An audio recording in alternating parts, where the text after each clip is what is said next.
గుంటలో ఆడేవారు చిన్నగా ఉన్నప్పుడు. అదేవిధంగా అది ఒక పెద్ద చెరువు ఉండే. కానీ రాను రాను ఈ ల్యాండ్ గ్రాబర్స్ అది కూడా గుంటను మూసేసి అది కూడా అమ్ముకోవడానికి ప్రయత్నం చేస్తే ఆ రోజులలో అక్కడ గుడిసెలు కూడా వేసేసి దాన్ని అమ్ముకోవడానికి ప్రయత్నం చేస్తే అప్పుడు ఆపడం జరిగింది. అది ఇవాళ హైడ్రా ఏదైతే కొత్త ఆలోచన ఏదైతే జఫర్ జోన్ లో ఇళ్లు ఉండొద్దు అనే ఆలోచనతో నీళ్ల ప్రవాహాన్ని ఆపొద్దు అనే ఉద్దేశంతో తీసుకున్న నిర్ణయం ఆఖరుకు కోర్టులో కూడా కేసు వేసింటే ఫైనల్ గా కోర్టు కూడా ఏం చెప్పిందంటే గూగుల్లో వచ్చింది ఇది బతుకమ్మ కుంట అని క్లియర్ గా ఉన్నది కాబట్టి అది బతుకమ్మ కుంటగానే అని కోర్టు కూడా తీర్పిచ్చింది. అయితే ఆడ 5 ఎకరాలు ఉండే. కానీ కొందరు అందులో ఎంతోనూ కొందరు దాన్ని ఇండ్లు కట్టుకున్నారు. కానీ ఇప్పుడు మిగిలింది నా ఉద్దేశంలో 2 ఎకరాల పైన ఉన్నది. ఏదైనా ఈ సంవత్సరం కొత్తగా మా ప్రభుత్వం వచ్చింది. సోనియా గాంధీ డిక్లరేషన్, రాహుల్ గాంధీ గారి కన్యాకుమారి నుంచి కశ్మీర్ తిరిగిన తర్వాత wheel conduct caste wise census అని జితనా హిస్సేదారి భాగీదారి అనే ఆలోచనలో ప్రజలందరూ కూడా ఇవాళ ప్రభుత్వాన్ని రేవంత్ రెడ్డి ప్రభుత్వం రావడం జరిగింది. కనుక నా ఉద్దేశంలో అంబర్పేట్ చుట్టుపక్కల ఉన్నటువంటి ప్రాంతాలు రామంతపూర్, అంబర్పేట్, దిల్సుఖ్ నగర్, అదేవిధంగా రామంతపూర్ అన్ని దగ్గర ప్రజలు అక్కడనే వేసేవారు.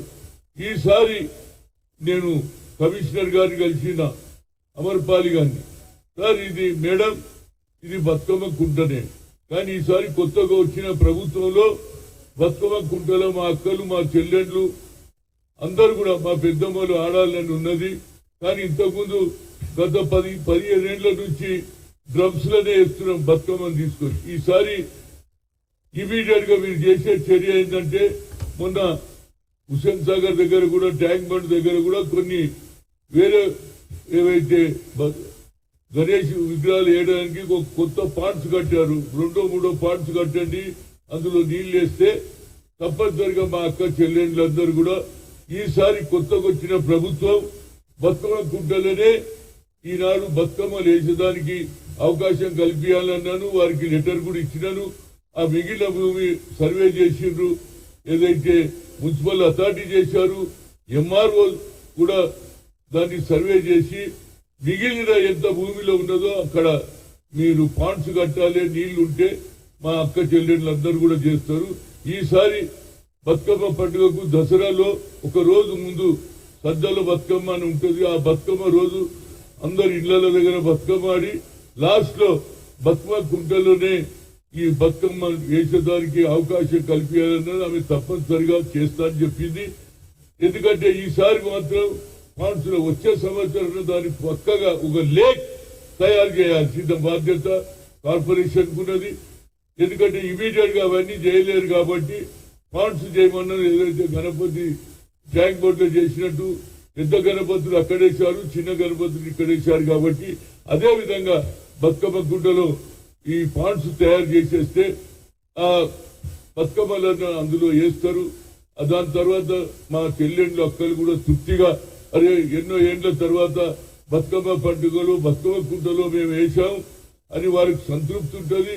మా చెల్లెండ్ల అక్కలు కూడా సంతోషంగా ఉంటారు. కాబట్టి ఈ కార్యక్రమం అక్కడ ఫ్లడ్ లైట్స్ అన్ని పెట్టి ఏది దారి మహిళలు ఏదంటే గోడ కట్టిండ్రో ఆ గోడను కూడా తీసేసి లోపలికి పోయేందుకు ప్రతి చెల్లె ప్రతి అక్క పోయి తన బతుకమ్మ ఆడిన బతుకమ్మను తీసుకుపోయి బతుకమ్మ కుంటలో వేయడానికి రాష్ట్ర ప్రభుత్వం అంగీకరించింది. తప్పనిసరిగా అదేవిధంగా మున్సిపల్ కార్పొరేషన్ ఎవరైతే కమిషనర్ ఉన్నారో అమర్పాలి గారు ఈ అన్ని సదుపాయాలు చేయమని చెప్పాను. ఆమెకు లెటర్ కూడా ఇచ్చాను. తప్పనిసరిగా జరిగితే మా చెల్లెండ్ల అక్కలు ఎన్నో ఏళ్ల తపన చేస్తున్నటువంటిది న్యాయం జరిగింది.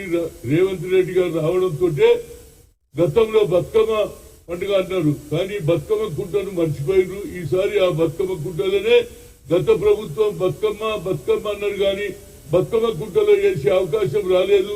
ఈసారి రేవంత్ రెడ్డి గారి నాయకత్వంలో ఈ కార్యక్రమం జరుగుతుంది. తప్పనిసరిగా రాష్ట్ర ప్రభుత్వానికి మా అక్క చెల్లెళ్ల తరఫుకెళ్ళి నా హృదయపూర్వక ధన్యవాదాలు. Right, thank you.